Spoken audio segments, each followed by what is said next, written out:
오늘 내가 불쌍하다고 느껴질 때라는 말씀의 제목으로 함께 은혜 나누기를 원하는데요.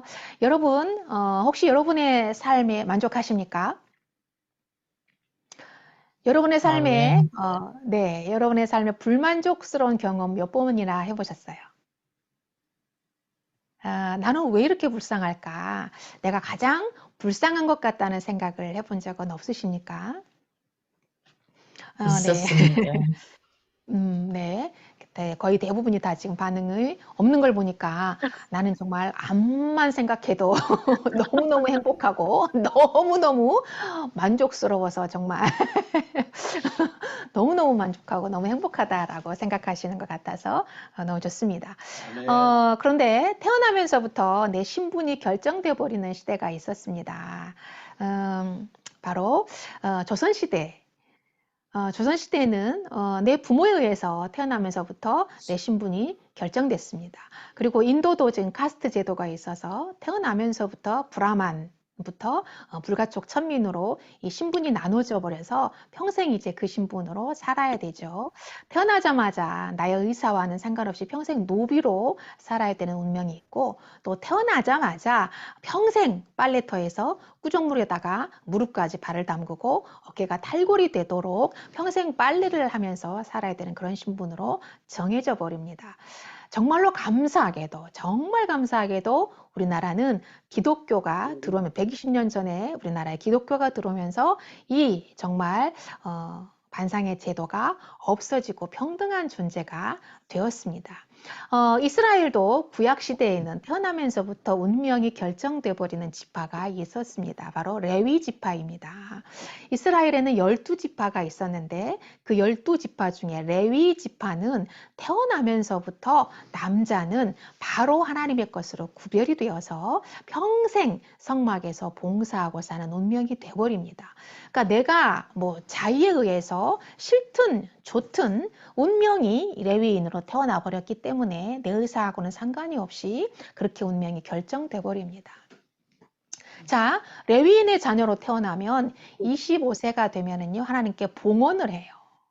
봉헌의 사전적인 의미는 물건을 받들어 바친다라는 뜻이에요. 봉헌의 사전적인 의미가 물건을 받들어 바친다라는 뜻이거든요. 그러니까 레위인의 봉헌은 레위인을 물건처럼 하나님께 바쳤다라는 뜻이 되겠죠. 사전적인 의미로는. 그래서 오늘 우리가 같이 읽은 민수기 8장 전체가 그들을 어떻게 봉헌했는지 매우 자세하게 설명해 주는 그런 말씀입니다. 그래서 그걸 자세히 읽어보면 인간적인 시선으로 보면 너무나 불쌍한 삶이에요. 여러분 중에 혹시 내가 가장 불쌍하다라고 이렇게 우울한 생각에 빠져 있는 분이 있다면 오늘 말씀을 통해서 위로받게 되기를 축복합니다. 자, 그런데 오늘 우리가 이제 아멘. 본문으로 들어가기 전에 레위인이 무슨 일을 했는지 알아야 오늘 본문 말씀이 이해가 됩니다. 우리가 작년에 레위기서를 이제 설교하면서 레위인이 무슨 일을 했고 어떻게 했는지 이제 들었지만 1년이 지났기 때문에 벌써 다 잊어버렸잖아요. 어제 우리가 모임을 통해서 얘기했는데 그때도 무슨 얘기했는지 다 잊어버렸듯이 1년 됐기 때문에 다 잊어버렸어요. 그래서 레위인은 하나님은요 이스라엘 백성과 만나는 장소로 성막을 짓게 했습니다. 그래서 그곳에서 번제, 소제, 속죄제, 속건제, 화목제 이 제사를 드리게 했어요. 짐승을 잡아서 껍질을 벗기고 각을 뜨고 내장을 꺼내서 불에 태우고 짐승의 몸을 토막내서 불에 태워서 연기를 하나님께 올려드리면 하나님께서 그 연기를 기쁘게 받는 제사를 매일 성막에서 드렸어요. 이렇게 어렵고 힘든 일을 봉사하는 사람이 바로 레위인이었다는 거예요. 이들은 이제 시내 광야에서 살고 있었거든요. 그래서 시내 광야에서 가나안 땅을 향해서 가는 여로에 있었습니다.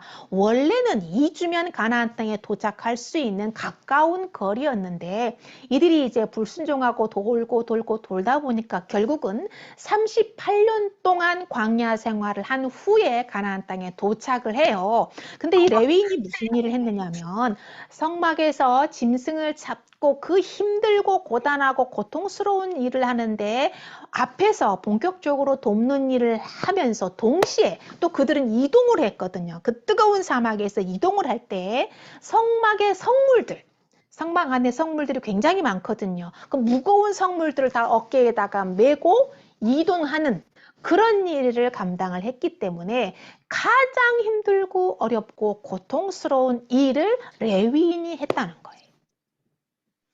그러니까 인간적인 시선으로 보면은 이 레위인이 가장 비천하고 가장 고되고 가장 험한 일을 한 사람들이라고 볼 수가 있어요. 자신들의 삶은 전혀 없어요. 자신들의 쾌락이라든지 행복이라든지 뭐 여유라든지 뭐 취미라든지 이런 걸 절대 추구할 수 있는 삶이 아니라 오로지 이스라엘 백성을 위해 희생하는 삶을 살아야 돼. 그러니까 인간적으로 보면 이보다 더 불쌍한 삶은 없습니다. 자, 이제 구체적으로 좀 알아볼 텐데 첫 번째로 어렸을 때부터 철저하게 정결하고 절제된 삶을 살아야 합니다. 레위인은 어렸을 때부터 구별된 사람이에요. 그래서 훈련받고 교육을 받아요. 경건과 절제의 훈련을 받았습니다. 야야야야, 너는 이 많은 아버지의 재산을 물려받아야 되는데 그렇게 행동하면 안 되지. 너는 아버지의 뒤를 이어서 회사를 물려받을 건데 너 공부 안 하면 안 되지. 이런 말을 듣는 것이 아니에요. 너는 성막에서 짐승을 태우는 일을 해야 돼. 날마다 피비린내를 맡고 매쾌한 연기를 맡으면서 죽도록 일을 해야 돼. 그러니까 너는 그렇게 행동하면 안 되는 거야. 너는 성막에 성물을 메고 날라야 되니까 너는 운동을 해서 몸을 단련해야 돼. 힘을 길러야 돼. 그리고 너는 절제하고 경건하고 절대로 경건해야 되고 절대로 절제하고 살아야 되는 거야. 이런 말을 어렸을 적부터 귀에 못이 박히도록 듣고 자라게 되는 거예요. 그러니까 반항적인 아이들은 싫다고 반항도 할 거예요. 그런데도 싫어도 해야만 합니다. 그들은 자신들이 진짜 불쌍한 인생이라고 생각을 했을 수도 있어요.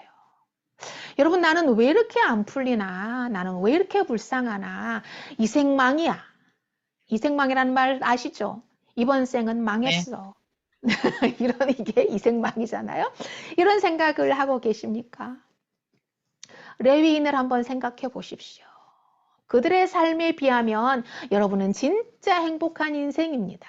왜냐하면 여러분은 여러분의 삶을 살고 있잖아요. 여러분의 미래를 준비하고 여러분의 꿈을 위해 일하고 있잖아요. 그러나 이 레위인은 자신을 위한 꿈도 자신을 위한 비전도 목표도 세울 수가 없었어요. 레위인은 가나안 땅에 이제 들어가면 이제 38년 후에 이제 가나안 땅에 들어가거든요. 가나안 땅에 들어가서 이제 땅을 분배를 해줘. 12지파한테 땅을 분배하는데 분배도 받지 못해요. 이 땅에 사는 동안 자신의 것이 하나도 없는 그야말로 완벽한 무소유의 삶을 살았다는 거예요. 그런데 여러분은 여러분 이름의 집도 있고 여러분 이름의 차도 있고 적금 통장도 가지고 있어요. 주택부금 통장도 가지고 있잖아요. 그러므로 여러분은 불쌍하다고 생각하지 마시기를 바랍니다. 나를 위해서 살고 내 꿈과 내 비전과 내 목표를 위해서 산다는 것 그 하나만으로도 레위인에 비하면 너무너무 행복하고 너무너무 풍성한 삶을 살고 있는 거예요. 여러분, 태어날 때부터 하나님께 찜당한 것보다 더 특별한 복은 없습니다. 하나님의 것은 하나님이 책임지십니다. 하나님이 책임지기 때문에 레위 지파에게 땅을 주지 않은 거예요. 땅을 분배받은 지파는 자기들이 죽도록 일을 해서 먹고 살아야 돼. 자기들이 먹고 살기 위해서 일을 해야만 합니다. 그러나 레위 지파는 농사 걱정 안 하고 살았어요. 하나님이 먹고 입고 쓸 것을 다 공급해 주셨기 때문입니다. 여러분을 택하시고 구별하시고 온 삶을 책임지시는 분이 바로 하나님입니다. 이 세상에서 가장 큰 복을 받은 사람입니다. 그러므로 우울해하지 마시기 바랍니다. 스스로 불쌍하다고 생각하지 마시기 바랍니다. 그런데 레위인으로 태어나서 조기 교육을 받았다고 해서 성막에 즉시 투입돼서 봉사할 수 있는 게 아니었어요. 오늘 말씀에 보면은요, 철저한 아주 까다로운 조건이 있어요. 7절에 보면 제사장이 그들을 데려다가 정결하게 해요. 그리고 속죄의 물을 뿌린 다음에 온 몸에 털을 다 깎아버려요. 그리고 다시 또 정결하게 해야 했습니다. 자, 보세요. 두 번째로는 하나님께 자신을 드리기 위해 정결하고 온몸의 털을 밀어야 됩니다. 6절과 7절을 우리 같이 읽도록 하겠습니다. 6절, 7절 시작. 이스라엘 자손 이스라엘 자손 중에서 중에서 레위인을 레위인을 데려다가 데려다가 정결하게 정결하게 하라. 하라. 너는 이같이 너는 하여 이같이 그들을 하여 정결하게 그들을 하되 정결하게 곧 하되 곧 속죄의 물을 속죄의 그들에게 물을 뿌리고 그들에게 뿌리고 그들에게 그들의 그들에게 그들의 전신을 전신을 삭도로 삭도로 밀게 하고 밀게 그 하고 의복을 그의 빨게 복을 하여 빨게 몸을 하여 몸을 정결하게 정결하게 하고. 하고. 정결이라는 말이 몇 번 나오죠? 네, 3번 나옵니다. 정결하게 하라. 정결하게 하고 정결하게 정결하게 하되. 하되. 3번이 나옵니다. 이게 히브리식 표현에서 진짜로 중요한 말을 할 때 3번 반복해서 표현을 해요. 자, 레위인에게 정결이 그만큼 중요하다는 거예요. 레위인에게는 정결이, 그러니까 죄를 안 짓는 것이, 자신을 깨끗하게 하고 죄를 안 짓는 것이 그만큼 가장, 네? 가장 중요하다라고 하는 것입니다. 이게 무슨 말이죠? 이게 무슨 소리일까요? 네, 그런 다음에 눈썹, 수염, 머리카락을 다 밀었습니다. 저는 항암 치료를 하면서 제 몸에 모든 털이 다 빠진 것을 체험을 했어요. 그리고 그런 사람들을 굉장히 많이 봤어요. 진짜 못 봐줍니다. 제가 제 자신을 거울을 보고 제 얼굴을 보고 깜짝깜짝 놀랄 때도 있어요. 누구지? 뭐 이렇게 못생긴 사람 누구지? 이렇게 깜짝깜짝 놀랄 때도 굉장히 많았었거든요. 자, 20대 젊은 청년이에요. 20대 젊은 청년이 자신이 원하지도 않는데 타에 의해서 머리카락이 밀려요, 눈썹이 밀려요, 수염도 밀려요. 온몸에 털이 다 밀려요. 어떻게 생각할까요? 한창 나이에 그의 기분이 어땠을까요? 내가 왜 이 집구석에 태어나가지고 요 모양 요 꼴로 살아야 되나 이런 생각하지 않았을까요? 비참하다는 생각이 들지 않았을까요? 그렇잖아요. 지금 우리는 그것을 안 하고 있기 때문에 공감이 안 되지만 만약 지금 우리가 그 레위인이 돼가지고 여러분이 머리 다 밀리고 눈썹도 밀리고 수염도 밀리고 몸에 있는 온몸에 털이 다 밀렸다고 한번 생각을 해보시라고요. 얼마나 비참하고 얼마나 처참하고 정말 불쌍하다는 생각이 들지 않았겠어요? 그리고 내 부모를 원망하지 않았겠습니까? 왜 나를 낳았어요? 왜 나를 낳아서 이렇게 비참한 꼴로 봉사하도록 살게 했냐고 원망하고 불평하고 그렇게 했을지도 모릅니다. 여러분, 현대인들이 교회에 나가기 싫어하는 이유도 바로 구애받고 싶지 않다는 것입니다. 교회 나가면 술 먹지 말아라, 담배 피지 말아라, 제사 지내지 말아라, 타로 전보로 다니지 말아라, 하지 말라고 하는 게 너무너무 많아서 싫대요. 절제하기 싫다는 거죠. 그냥 자유롭게 마음껏 자유를 누리며 살고 싶고 절제하지 않고 마음껏 누리며 살고 싶다는 거예요. 근데 주일날은 교회 나와라, 수요일날 예배도 나와라, 금요 예배도 나와라, 성경 공부도 나와라, 뭐 나오라고 하는 게 그렇게 많은지 그럼 언제 노냐는 거예요. 그럼 언제 여행 다니냐는 거예요. 그래서 교회 나가기 싫다고 합니다.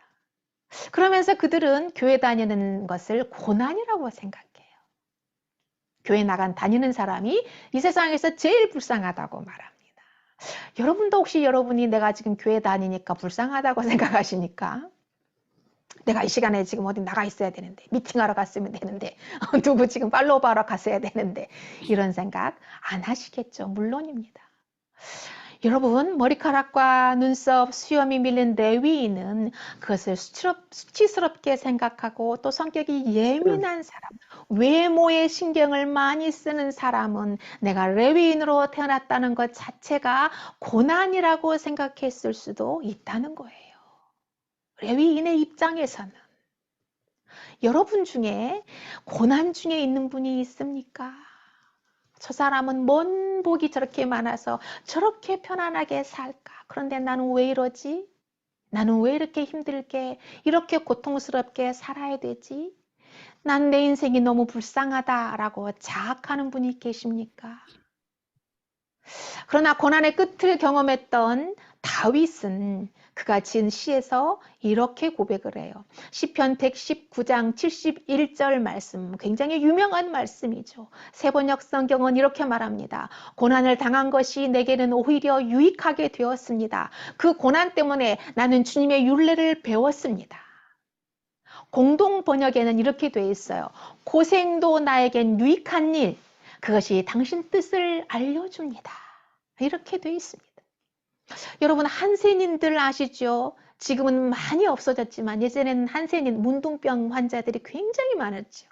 그 한센인들은 겨울철 난로 앞에서 손에 화상을 입는 줄도 모르고 계속 불을 쬐다가 손을 잃습니다.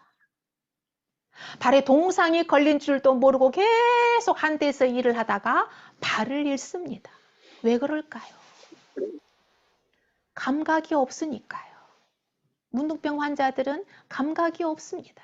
그래서 뜨거운 줄도 모르고 동상에 걸린 줄도 모르는 거예요. 만약 그들이 고통을 느꼈더라면 손과 발을 잃지 않고 지켰을 거예요. 여러분, 고통을 느낄 수 있다는 것이 굉장한 축복입니다. 저는 통증을 느낄 때마다 하나님 제 신경이 살아있어서 감사합니다. 제가 통증을 느낄 수 있어서 감사합니다. 이렇게 하나님께 역으로 감사를 드립니다. 여러분, 사람은 고난 때문에 죽지 않습니다. 고난이 없을 때 자신이 죽는지도 모르고 죽어가는 거예요.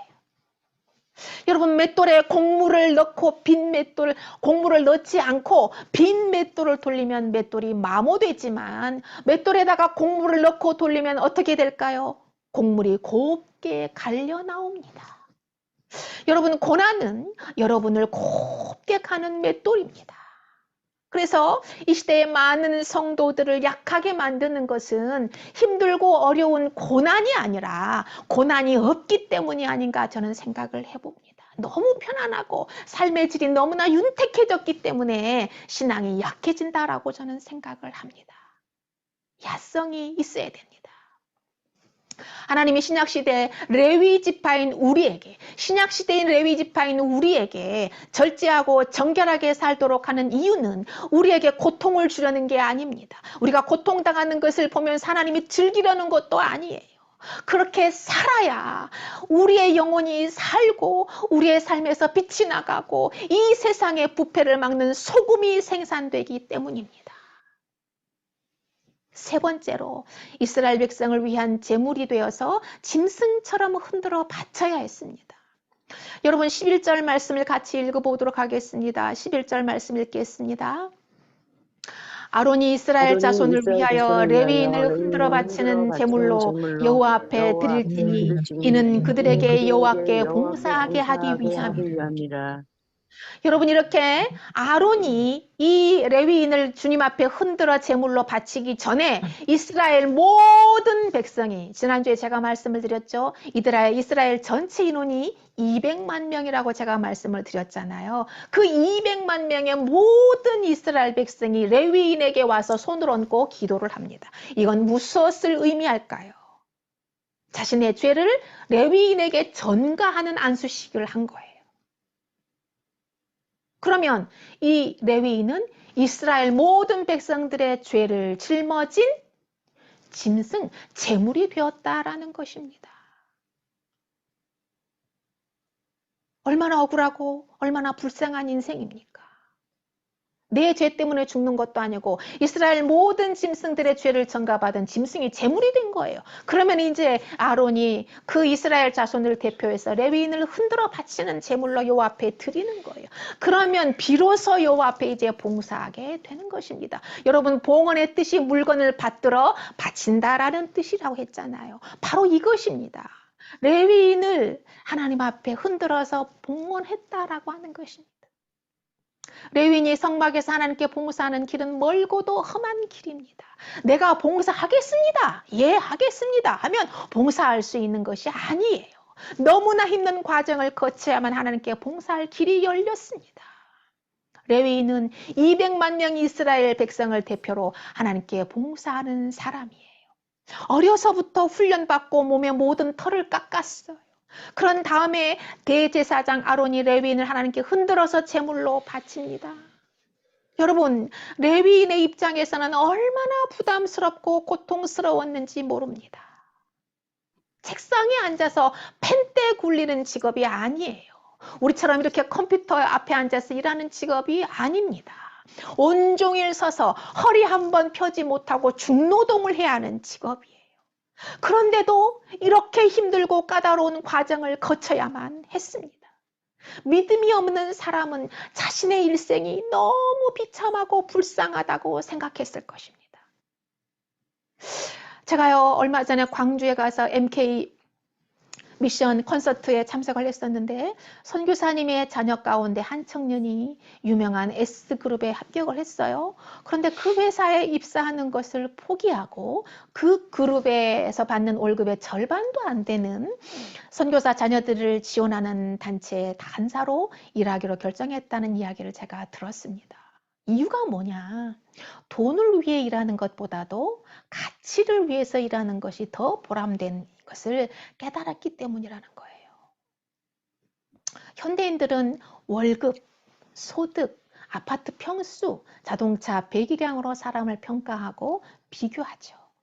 그래서 우리는 자동차를 살 때도 하차감 때문에 배기량이 높은 거, 큰 차를 탄다, 이런 말을 하잖아요.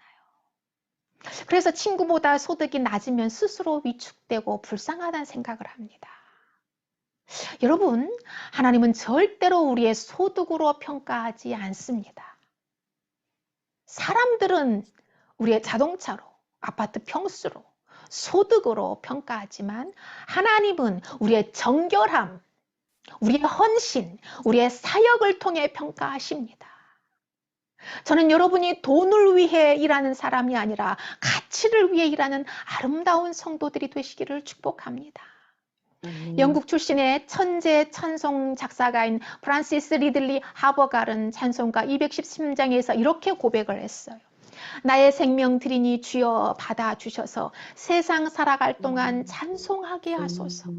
손과 발을 드리니 주여 받아주셔서 주의 일을 위하여 민첩하게 하소서. 나의 음성 들이니 주여 받아주셔서 주의 진리 말씀만 전파하게 하소서. 나의 보화 드리니 주여 받아주셔서 하늘나라 위하여 주 뜻대로 쓰소서. 나의 시간 드리니 주여 받아주셔서 평생토록 주 위에 봉사하게 하소서.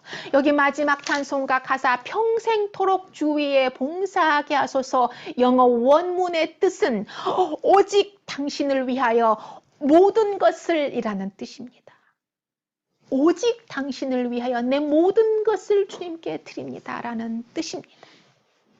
나의 손과 발을 받아달라고 기도했고 나의 생명 받아달라고 기도했고 시간 받아달라고 주님께 간절히 기도했습니다.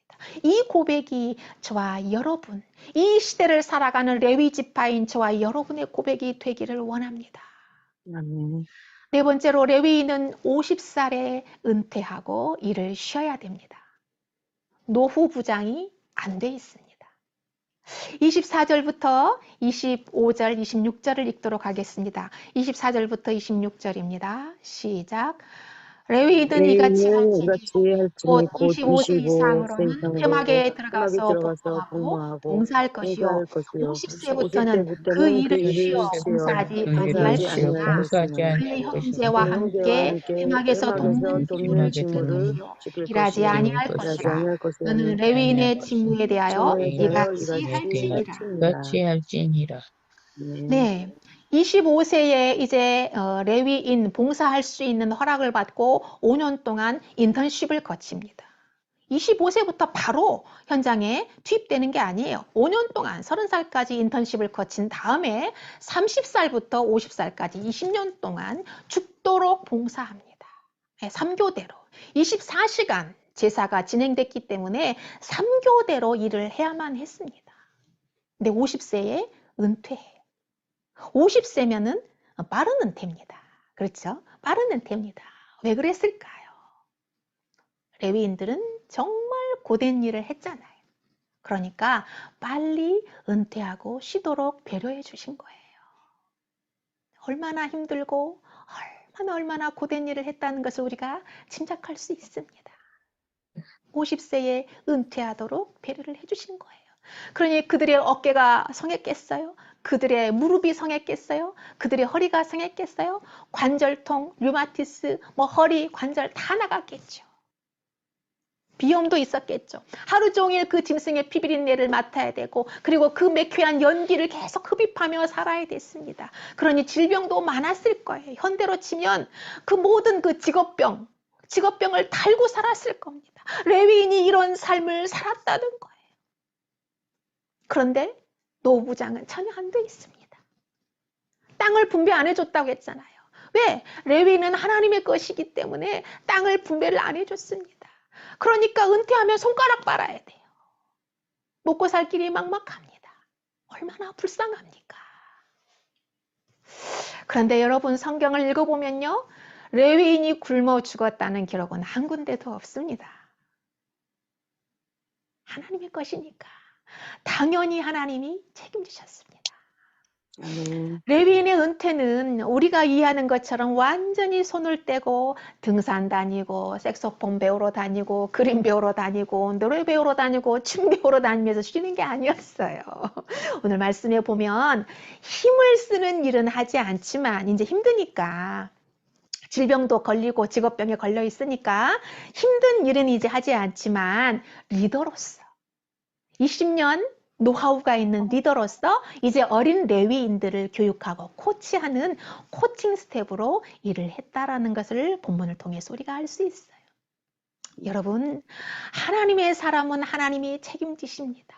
하늘 나는 공중의 새도 하나님이 먹이시고 들판에 핀 들꽃도 하나님이 살리시는데 하물며 하나님의 형상으로 지으신 자녀들을 하나님이 모른 채 외면하겠어요? 반드시 책임지십니다. 그러므로 친구들과 비교하지 마시기 바랍니다. 중년의 여성들이 동창회 갔다 오면 부부싸움이 맨날 부부싸움 한다 그러다.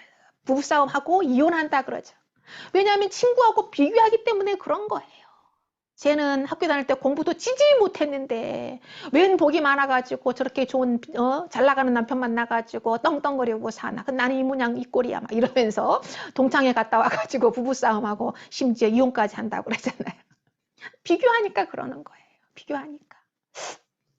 여러분, 친구들과 비교하지 마시기 바랍니다. 남과 비교하지 마시고 하나님을 바라보고 하나님을 기뻐하시기를 바랍니다.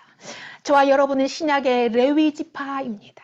내가 불쌍하다는 생각이 들 때 오늘 이 말씀을 묵상하시기를 바랍니다. 레위 지파의 삶을 살고 싶지 않을 때도 레위인의 삶을 묵상하시기를 바랍니다. 그들은 어쩔 수 없이 성막에서 가장 험악하고 가장 고된 일을 해야만 했습니다. 아버지는 반발하는 자녀들을 설득하는 일도 했을 겁니다. 아빠 왜 나를 낳았어? 왜 나를 레위 지파로 태어나게 했어? 그래서 왜 이렇게 힘들게 살게 하는 거야? 다른 사람들은 땅 받아가지고 열심히 농사도 짓고 그러면서 먹고 살고 부자도 되고 하는데 나는 왜 땅도 못 받게 만들어 놓고 내 인생 왜 망하게 만들었어? 하면서 싫다고 거부하고 반항하는 자녀들을 설득하는 일도 했을 거예요. 아내를 설득하는 일도 했을 겁니다.